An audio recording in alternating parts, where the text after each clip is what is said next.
Assalamualaikum warahmatullahi wabarakatuh. Waalaikumsalam. Alhamdulillah wa syukurillah ni'matillah wa la hawla wa la quwwata illa billah. Amma ba'du. Yang kami hormati Ibu Kepala UPTD SD 01 Pulau Panggung, yang kami hormati dan kami banggakan Bapak Ibu Dewan Guru. Pada kesempatan pagi hari ini mari kita memanjatkan puja dan bersyukur kehadirat Tuhan Yang Maha Kuasa atas segala nikmat dan karunia-Nya. Shalawat beriring salam selalu kita curahkan kepada junjungan kita Nabi Muhammad sallallahu alaihi wasallam. Mudah-mudahan kita akan diakui menjadi umatnya dan mendapatkan syafaatnya kelak di yaumil qiyamah. Amin ya rabbal alamin. Bapak Ibu Dewan Guru yang saya hormati, susunan acara pengimbasan aksi nyata dan budaya positif calon guru penggerak SD Negeri 01 Pulau Panggung tanggal 31 Oktober 2022 yang akan disampaikan oleh Bapak Al-Masuri Sarjana Pendidikan. Acara pertama untuk pembukaan, memohon ridho dan barokah Allah Subhanahu wa taala. Mari kita buka acara ini dengan sama-sama baca lafaz basmalah. Bismillahirrahmanirrahim. Kita lanjutkan dengan acara yang kedua, yaitu doa. Mari kita bersama-sama menengadahkan tangan seraya berdoa kepada Allah Subhanahu wa taala agar acara pada siang hari ini akan mendapatkan kesuksesan. A'udzubillahi minasyaitonirrajim. Bismillahirrahmanirrahim. Alhamdulillahirabbil alamin wassalatu wassalamu ala asyrafil anbiya'i wal mursalin wa ala alihi washabbihi ajmain. Allahumma arzuqna bi'ilman nabi'a wa rizqan wa amalan mutaqabbala.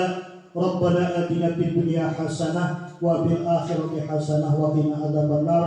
Walhamdulillahirabbil alamin. Mudah-mudahan dengan doa ini senantiasa kita akan selalu dituntun ke jalan yang benar dan menjadikan umat yang selalu memberikan ilmu yang nyata kepada anak-anak kita. Amin ya rabbal alamin. Dilanjutkan dengan acara yang ketiga, sambutan Kepala UPTD SD 01 Pulau Panggung kepada Ibu Jomelia Sarjana Pendidikan, disilakan.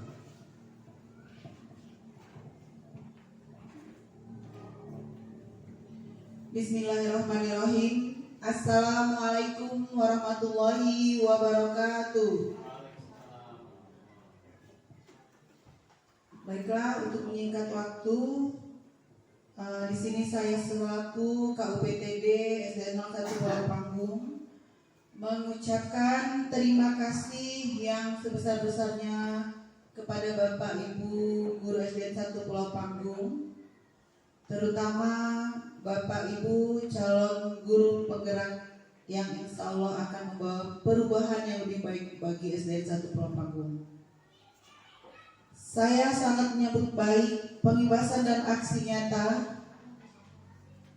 tentang budaya positif yang dilakukan oleh CGP SD 1 Pulau Panggung. Semoga dapat bermanfaat untuk sekolah ini dan dapat menciptakan lingkungan yang positif. Saya doakan semoga sukses untuk CGP SDN 1 Pulau Panggung. Billahi taufiq wal hidayah. Wassalamualaikum warahmatullahi wabarakatuh. Terima kasih. Kita lanjutkan dengan acara inti, yaitu presentasi pengimbasan aksi nyata dan budaya positif calon guru penggerak yang akan disampaikan oleh Bapak Al-Masuri Sarjana Pendidikan.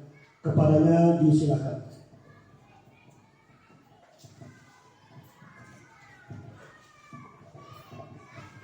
Baiklah, assalamualaikum warahmatullahi wabarakatuh. Ibu Kepala Sekolah yang saya hormati, Bapak Ibu Dewan Guru yang saya muliakan, izinkan saya untuk melakukan pengimbasan budaya positif. Saya adalah calon guru penggerak angkatan 6 Kabupaten Lampung Utara.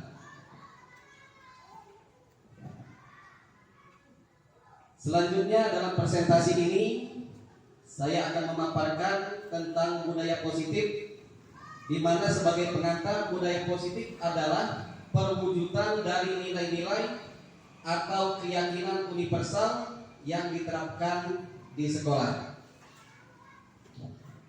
Kemudian untuk menuju budaya positif tersebut ada 6 tahapan.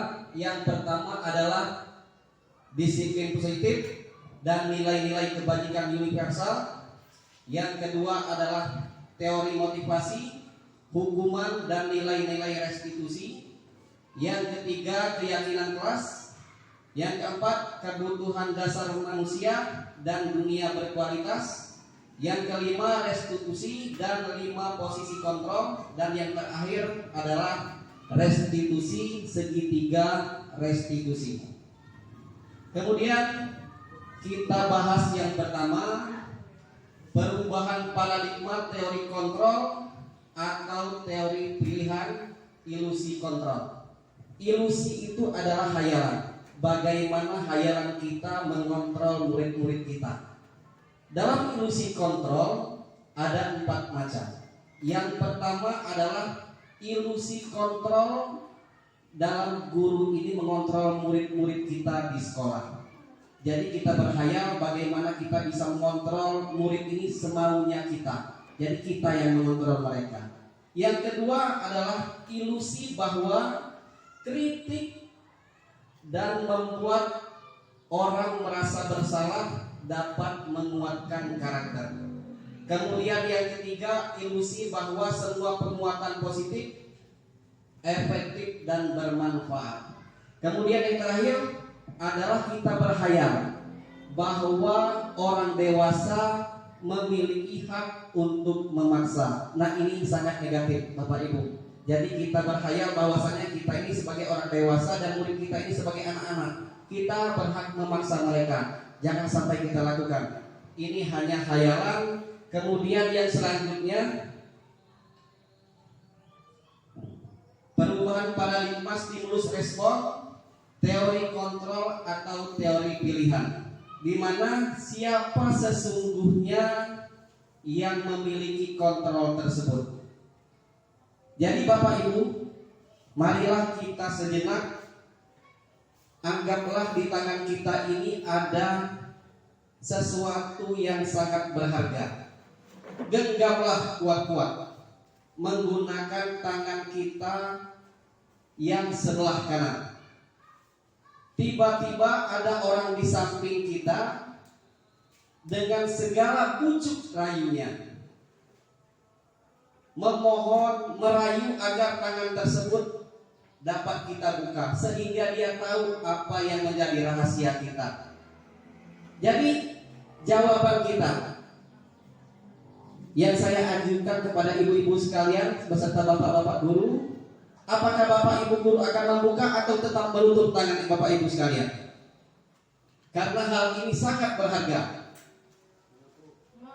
Ya, Bapak Yudi menjawab menutup, Ibu Cici menjawab membuka.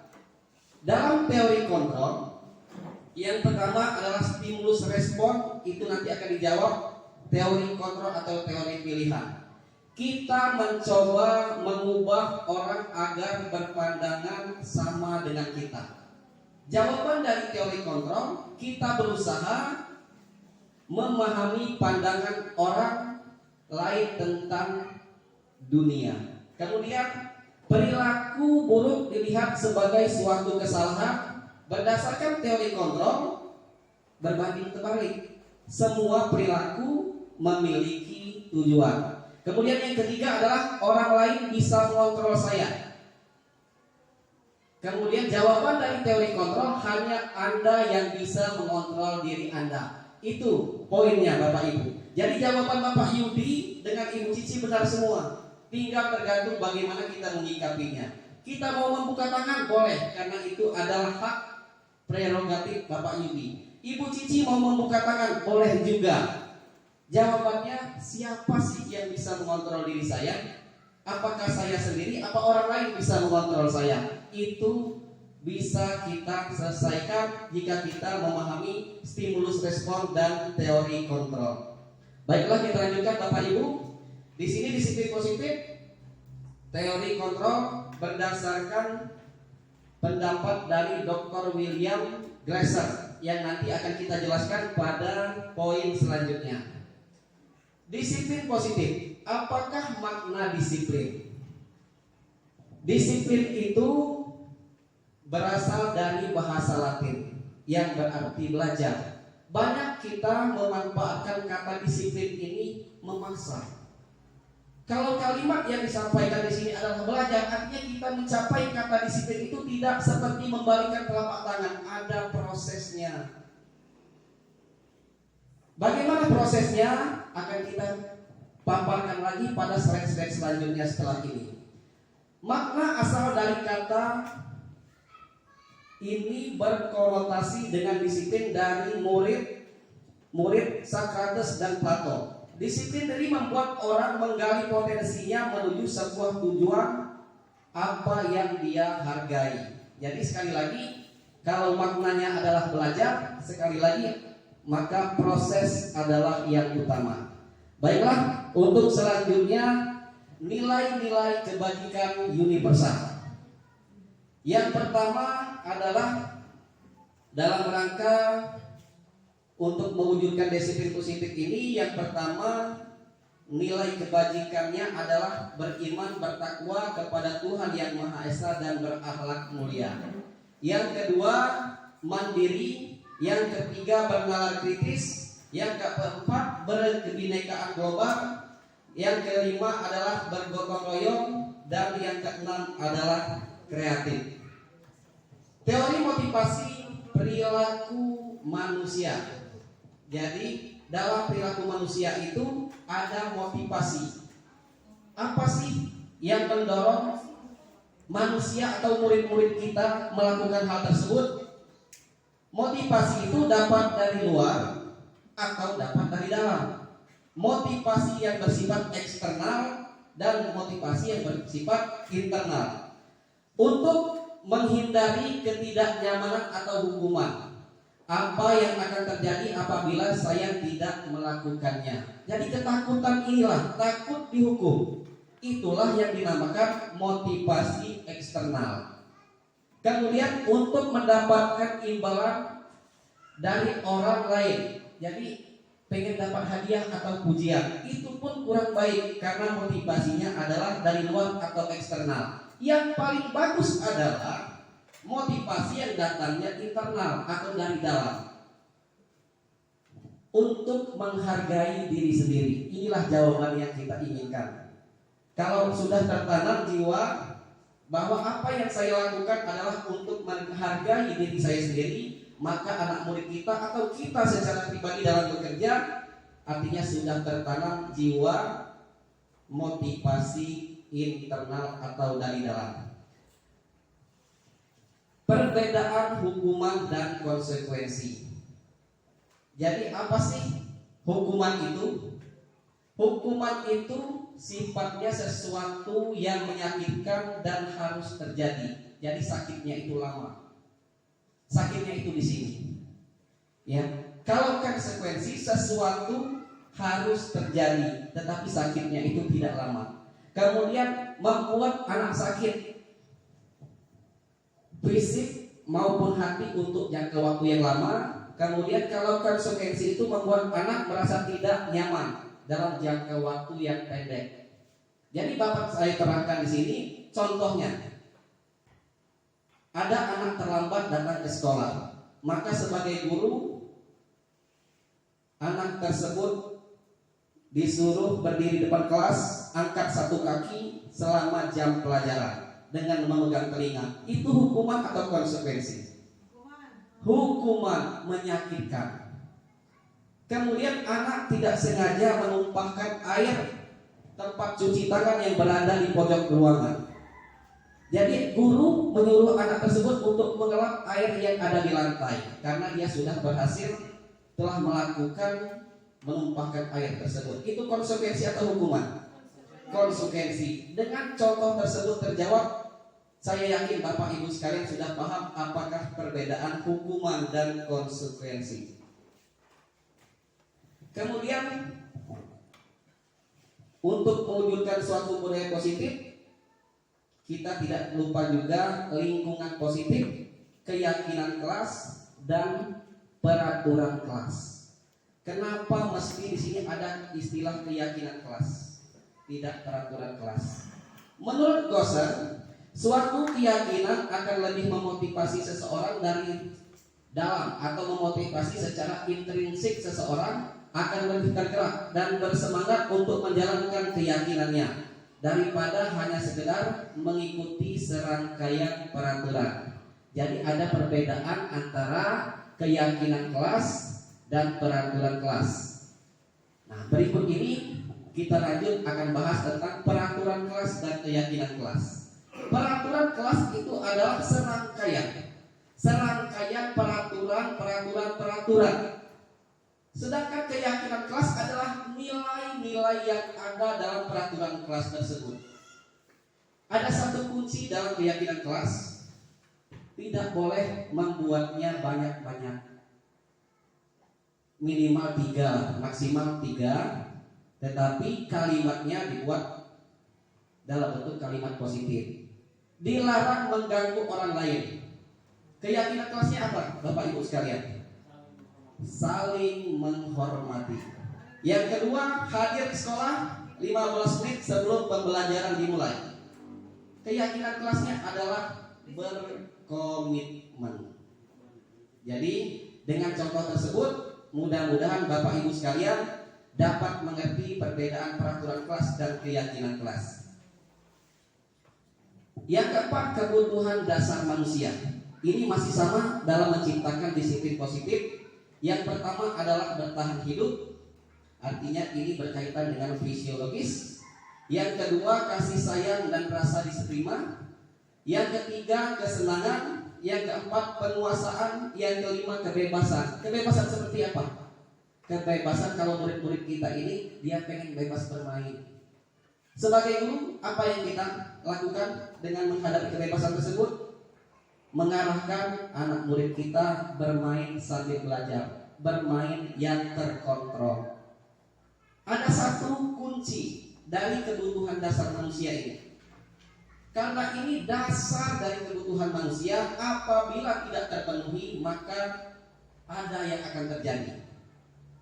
Manusia itu akan meningkat tingkat emosinya untuk memenuhi kebutuhan dasar tersebut. Kemudian selanjutnya 5 posisi kontrol. Dalam posisi kontrol ini yang pertama adalah kita menempatkan diri sebagai penghukum. Biasanya Bapak Ibu guru dalam menghukum ini akan melontarkan kata-kata awas ya. Kalau kamu mengulanginya lagi, kamu akan mendapatkan apa dari konsekuensinya. Kemudian yang kedua, membuat orang merasa bersalah. Kalimatnya sedikit sahdu. Bapak lelah sekali nak, karena kamu telah melakukannya berulang kali. Kemudian yang ketiga, sebagai teman. Jadi kita tidak menganggap murid kita itu sebagai murid, tetapi sebagai teman. Ayo, lakukan nak demi Bapak. Itu kalimat yang guru sampaikan kepada murid. Kemudian lebih tinggi lagi nak, pemantau. Apa nak peraturannya yang sudah kita sepakati? Kemudian yang ketiga adalah yang kelima, manajer. Apa yang mesti kita katakan kepada murid? Apa yang kita yakini. Nah, inilah adalah posisi kontrol yang dapat kita paparkan pada siang hari ini. Kemudian untuk yang selanjutnya adalah segitiga restitusi. Ini adalah yang paling mujarab. Jadi dalam menciptakan disiplin positif ada istilah segitiga restitusi. Yang pertama adalah menstabilkan identitas. Yang kedua validasi tindakan. Yang ketiga adalah menanyakan keyakinan. Apa yang mesti dikatakan dalam menstabilkan identitas? Setiap orang pasti pernah melakukan kesalahan. Jadi identitasnya stabil. Kamu bukan satu-satunya yang pernah melakukan ini. Itu dalam menstabilkan identitas. Kemudian validasi kebutuhan atau validasi tindakan. Kamu tentu punya alasan mengapa melakukan itu. Kemudian adakah cara yang lebih efektif untuk mendapatkan apa yang kamu butuhkan. Yang terakhir adalah nilai-nilai apa yang telah kita sepakati, nak. Jadi yang kamu langgar itu apa? Nilai apa yang telah kita sepakati? Kamu ingin menjadi orang seperti apa setelah melakukan hal tersebut? Lagi-lagi restitusi ini adalah jurus yang sangat ampuh dalam menyelesaikan permasalahan anak. Karena dengan segitiga restitusi ini dapat membuat anak itu memperbaiki kesalahannya dan mengembalikan anak tersebut kepada kelompoknya dengan karakter yang lebih kuat. Untuk selanjutnya saya buka, siapa tahu ada yang mau bertanya. Bapak Ibu guru sekalian, saya persilakan.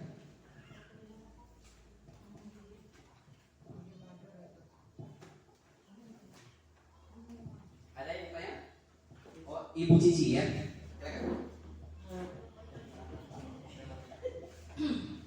Baik, terima kasih. Assalamualaikum warahmatullahi wabarakatuh. Baik, tadi kita melihat presentasi dari Bapak Masudi. Terima kasih atas presentasinya. Di sini saya ingin bertanya tentang tadi kita telah mempelajari keyakinan kelas, Pak. Jadi mau nanya, ketika keyakinan kelas itu dibuat, itu berlaku untuk siapa saja, Pak? Ya, baik, itu saja.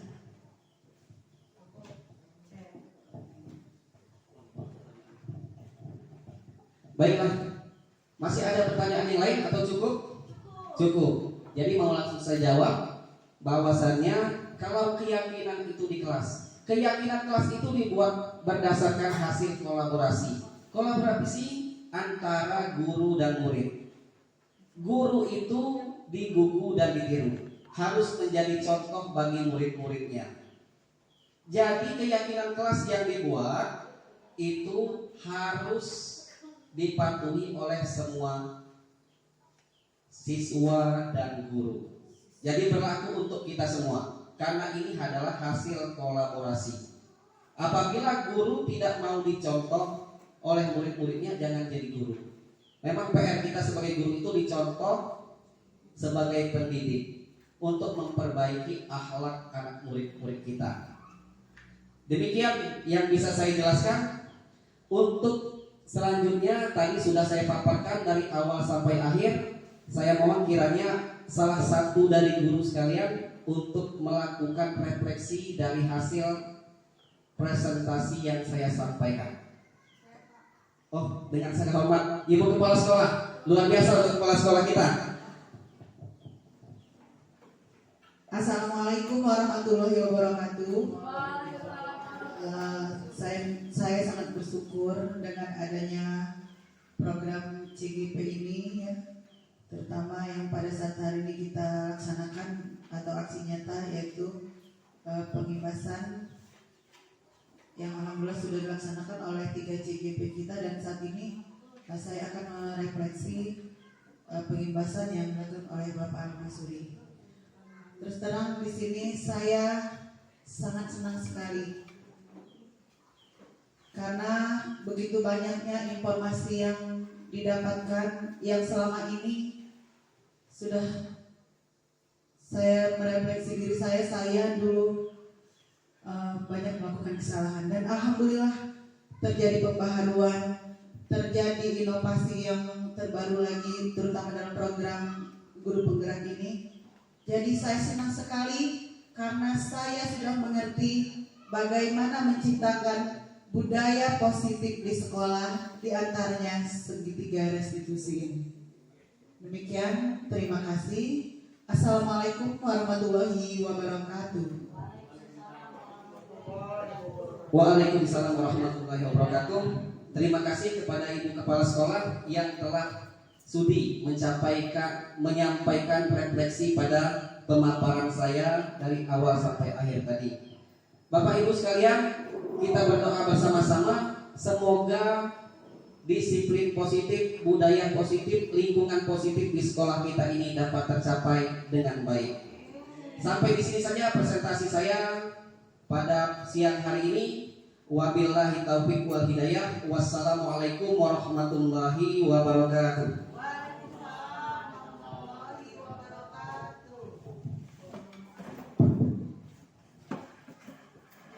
Bapak Ibu Dewan Guru, Ibu Kepala PTD SD 01 Pulau Panggung yang saya hormati, demikian tadi panjang lebar kita dengarkan pemaparan dari Bapak Al-Masuri Sarjana Pendidikan. Tentunya mudah-mudahan kita semua akan dapat mengambil ilmu yang telah disampaikan, kita serap habis, dan insya Allah akan menjadikan perbaikan buat kita, menjadikan sebuah pembaruan kita, berinovasi di dalam mencerdaskan anak bangsa, mempersiapkan siswa yang berbudi pekerti, dan insya Allah akan menjadi orang yang hebat ke depan. Dan pula kepada kita semua, mudah-mudahan selalu diberikan kesehatan dan insya Allah mendapatkan keberkahan dari segala pengabdian kita. Amin. Di penghujung acara, saya selaku pembawa acara mohon maaf yang sebesar-besarnya manakala di dalam penyampaian ini terdapat kekeliruan kesalahan. Mari kita tutup bersama-sama acara ini dengan sama-sama melapaskan alhamdulillah. Alhamdulillahirabbil alamin. Wassalamualaikum warahmatullahi wabarakatuh. Waalaikumsalam warahmatullahi wabarakatuh. Assalamualaikum warahmatullahi wabarakatuh. Saya selaku KUPTD SDN 01 Pulau Panggung, Kecamatan Agung Tinggi, Kabupaten Lampung Utara, merasa sangat senang dan bangga karena Bapak Al-Masuri SPD terpilih sebagai salah satu calon guru penggerak dan telah memberikan pengimbasan tentang budaya positif bagi seluruh warga sekolah. Saya sangat mendukung atas kegiatan yang berkolaborasi bersama seluruh guru untuk menumbuhkan disiplin positif di sekolah. Dan semoga ini akan menjadi perubahan yang lebih baik untuk sekolah kami. Semangat Pak Al-Masuri. Terima kasih. Sukses selalu. Assalamualaikum warahmatullahi wabarakatuh. Saya Farensi Anissa sebagai guru pendidikan agama Islam di SDN 1 Pulau Panggung. Saya sangat senang sekali telah mendengarkan presentasi pengimbasan dari Bapak Al-Masuri tentang aksi nyata dan budaya positif. Semoga dapat menciptakan lingkungan positif dan meningkatkan prestasi yang ada di sekolah kami. Wassalamualaikum warahmatullahi wabarakatuh.